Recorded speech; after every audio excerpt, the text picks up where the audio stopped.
Now, this year's CELAC is the first meeting since the death of former Venezuelan President Hugo Chavez. Now, many analysts consider CELAC the brainchild of his. Markovits now joins us live nearby, also in Havana, with a look at Chavez's impact on CELAC and Venezuela's role in the region. Martin? Hey, Phil. Yeah, the theme in Hugo Chavez's foreign policy was always to unite Latin America through economic and political integration. He believed that that would be the only way for Latin American countries to be independent from the United States and to control their own resources.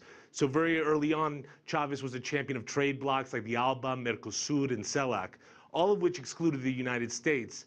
And he used Venezuela's vast oil wealth to convince his Latin American neighbors to join these trade blocs. Chavez signed deals mostly on credit that gave cheap Venezuelan oil to these countries.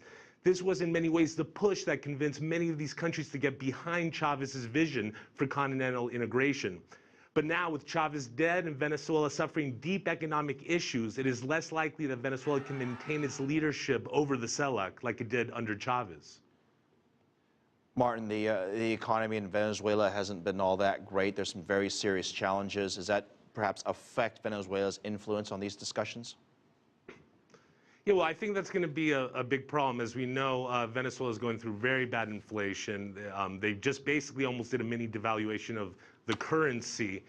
And also, Nicolas Maduro, who's a current Venezuelan president, doesn't really have maybe the leadership charisma that Chavez did.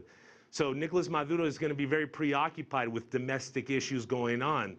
So this might, this might hurt Venezuela's leadership of the CELAC, and it maybe open it to Argentina and Brazil.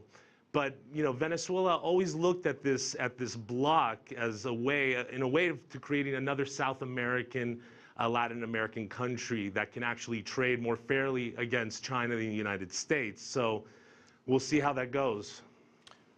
All right, Martin, thank you very much. Quick correction, live for us from Caracas.